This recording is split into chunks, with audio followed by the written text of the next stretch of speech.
Welcome once again to Harsh Unplugged. We're at the ITC Hotel, the Kakatiya. I'm talking to someone whom I suspect bowlers hate but crowds love. We're talking to Shahid Afridi. Shahid, बहुत शुक्रिया आज बात करना है हमसे. ज़हन में नहीं आता कि 11 साल हो गए कि एक छोटा सा लड़का कीनिया में जाके 100 कर गया था. 11 साल हो गए. 2 साल कम कर दिए आपने. 13 साल हो गए. 96 से 96 चलो 12 साल हो गए. 12 साल हो गए वाकई. और बस टाइम जो है वो भागे जा रहा है, वक्त गुजरे जा रहा है. और आपके बैटिंग की तरह उससे भी ज्यादा जल्दी गुजर रहा है. अब ये जो सफर हुआ है आपका 12 साल का, आपके आगे काफी क्रिकेट अभी खेलना बाकी है, लेकिन जब आप देखते हैं पिछले 12 साल में जो भी हुआ, खुश हैं? लगता है और कर सकते थे, लगता है नहीं मैंने बहुत कुछ हासिल किया? नहीं, खैर सेटिस्फाई तो नहीं हूँ, लेकिन एक तरह अल्लाह का शुक्र भी अदा करता हूँ. लेकिन ये कि जितनी अल्लाह ने टैलेंट दिया है, जितने और अपने आप को पॉलिश कर सकते थे और ज्यादा मेहनत कर सकते थे, वो चीज अचीव नहीं कर पाया जितना मुझे टैलेंट अल्लाह ने दिया था.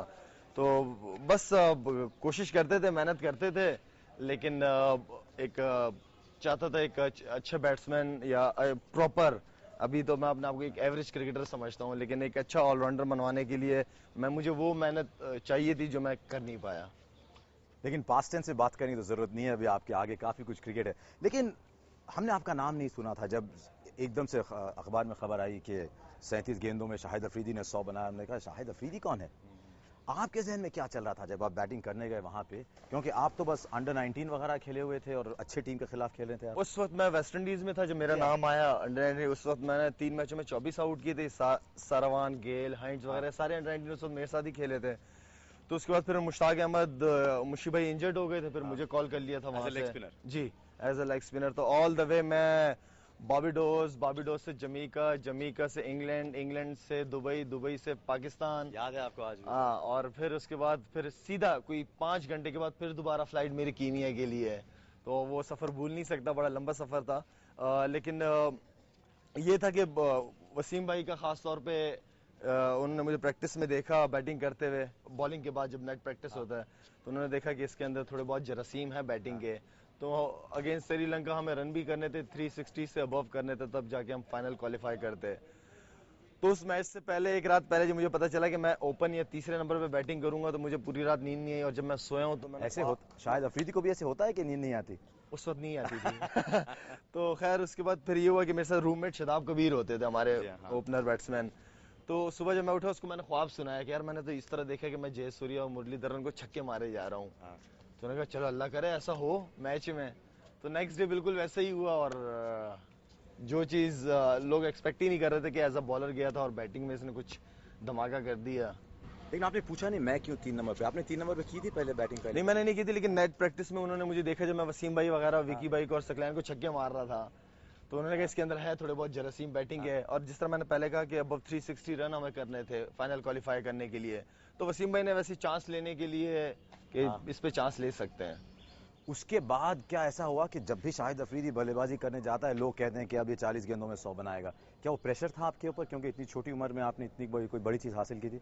ऑब्वियसली एक कम उम्र के अंदर इतनी ऐसी चीज मेरे जहन के अंदर आके फीड हो गई कि बस लोगों को सिर्फ छक्के चौके देखने मेरे और कुछ नहीं. तो छक्कों की फैक्ट्री बन गई. हाँ, वो बस कहीं पे भी जाता हूँ एयरपोर्ट पे या लोग मिलते रहते हैं कहीं फंक्शंस वगैरह में, तो बच्चे हमें आपके छक्के बहुत पसंद हैं और ये वो. तो वो चीज एक कम उम्र में मेरे जहन में ऐसे बैठ गई कि बस मैं इसी चीज को कंटिन्यू करना चाह रहा था.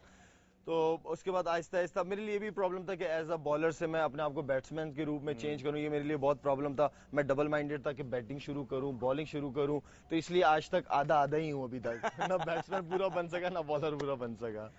लेकिन बहरहाल जो लिमिटेड ओवर्स में ज्यादा आपने हासिल किया है वहां पे कुछ ऐसे ही किस्म के लोग पसंद करते हैं. लेकिन ये जो छक्के मारना एक आपके अंदर, आपके सिस्टम में आ गया था, एक तरफ से अच्छी आदत थी, लेकिन क्या एक तरफ से बुरी भी आदत लग गई थी आपको? क्योंकि हर गेंद पे छक्का मारने का एक अंदर से एक फीलिंग आ जाता है. बस ये था कि थोड़ा सा बहुत ज्यादा ओवर कॉन्फिडेंस कह सकते हैं आप मुझे. बहुत ज्यादा ओवर कॉन्फिडेंस फिर भी अच्छी चीज है, लेकिन ओवर कॉन्फिडेंस आपको मरवा देती है ज्यादातर. तो बॉलर को इतना, मैं पिच पे जाके बॉलर मुझे कोई इतना बड़ा नहीं लग रहा होता. मुझे ये फील होता है कि मैं इसको किसी भी वक्त छक्का मार सकता हूँ, कोई प्रॉब्लम नहीं है मेरे लिए. तो वही जिस तरह मैंने पहले कहा कि बहुत सारी चीजें ऐसी थी जो मेरे जहन में आके बैठ गई थी और उसी को कंटिन्यू करके चल रहा था, जिसकी वजह से मुझे नुकसान बहुत ज्यादा हुए हैं. लोगों के जहन में शाहिद अफरीदी ये शख्सियत जो है, लोग कहते हैं अफरीदी का नाम आता है तो बड़े बड़े हिट मारने का। आपके कैरेक्टर में और भी कुछ चीज़ें होंगी, क्योंकि जब भी लोग शाहिद अफरीदी कहते हैं लोगों को लगता होगा कि बस छक्कों के बारे में बात करेंगे लोग। आप यकीन करें, मैं जब बैटिंग करने जाता हूँ उससे पहले मैं ड्रेसिंग रूम में बैठ के आराम से रिलैक्स होकर सोचता हूँ कि मैं जाके पहले 15-20 रन आराम से करूंगा, उसके बाद फिर मैं हिटिंग शुरू करूंगा। लेकिन आप लेकिन मुझे ऐसे ही कह रहे हैं, ये मैं आपको दिल की सच्ची बात बता रहा हूँ, मुझ पे यकीन कर सकते हैं। जब मैं ग्राउंड के अंदर जाता हूँ तो आप यकीन करो क्राउड का जो शोर शराबा होता है ना, जो एक्सपेक्ट कर रहे होते हैं मुझसे, वो मैं अंदर जाके सब कुछ भूल चुका हुआ होता हूँ। तो कह सकते हैं कि मेंटली इतना स्ट्रांग नहीं हूँ मैं। लेकिन ये जो आप में एबिलिटी है वो तो बहुत कम लोगों में होती है कि एकदम से स्विच ऑन करके चालू करो। लेकिन क्या आगे हम कुछ अलग किस्म का शायद अफरीदी देखेंगे? अब देखें, मेरे ख्याल में तो मैं नहीं समझता कि अब तक ऐसे ही चलता हुआ आया हूँ तो आगे भी कुछ चेंज करूंगा। लेकिन मैं भी थोड़ा सा सिलेक्टेड हो जाऊं, इसलिए कि हर बॉल पे छक्का, मेरा मतलब है कि अब इतना भी कोई मजाक नहीं लगा हुआ कि हर बॉल पे छक्के लग सकें। और अब क्रिकेट बहुत ज़्यादा एडवांस हो गई, कंप्यूटराइज और सारा सिस्टम आ गया, दूसरे अपोजिशन को पता चल जाता है कि इसने वीकनेसेस वगैरह किधर हैं, तो ऑब्वियसली आप उस हिसाब से काम करते हो। और फिर आप खुद भी चाहते हो कि मेरा क्रिकेट कैरियर थोड़ा लंबा हो, तो you should work on yourself as well. अगर आप खुद के खिलाफ कप्तानी करते तो कहाँ गेन करते आप? ये ऑफ द ये कैमरे की बात बता दूंगा मैं आपको जब कैमरा हट जाएगा। आपको डर लगेगा अगर आप अपोजिंग टीम के कप्तान होंगे शाहिद अफरीदी के बारे में, कि पता नहीं है क्या कर जाएगा? हाँ, बस वही वाली सिचुएशन होगी जिस तरह और कप्तानों की होती है कि बस ये खड़ा हो गया तो खैर नहीं है, अगर आउट हो गया तो फिर जल्दी अच्छा हो जाएगा। एक और चीज़ हमने देखी है पाकिस्तान के क्रिकेट के बारे में कि इसे ज़बरदस्त टैलेंट आ जाते हैं, एकदम से एकदम उभर के आते हैं और हम सोचते हैं कि थे कहाँ इतने दिन, और कभी कभी उतनी जल्दी गायब हो जाते हैं। आपके साथ तो ऐसे नहीं हुआ, लेकिन ऐसे क्यों होता है पाकिस्तान क्रिकेट में कि कभी कभी ये ज़बरदस्त टैलेंट गायब हो जाते हैं? अब थोड़ा आपको जब एक जगह मिल जाती है, उसके बाद उसको मेंटेन करना ये आपके हाथ में कि आप किस तरह मेंटेन करते हो। जब आपके अंदर मेहनत भी है, टैलेंट भी है, तो ऑब्वियसली फिर आप उस चीज़ को ज़ाया नहीं करना चाहते और नहीं करना भी चाहिए। फिर आप उस हिसाब से मेहनत करते हैं। और मेरे ख्याल में है कि अगर आपको अपॉर्चुनिटी मिलती है, वही वाली बात है कि अपॉर्चुनिटी मिले तो मिस नहीं करनी चाहिए। ठीक है, अगर आपके अंदर है तो दिखाओ, करके दिखाओ।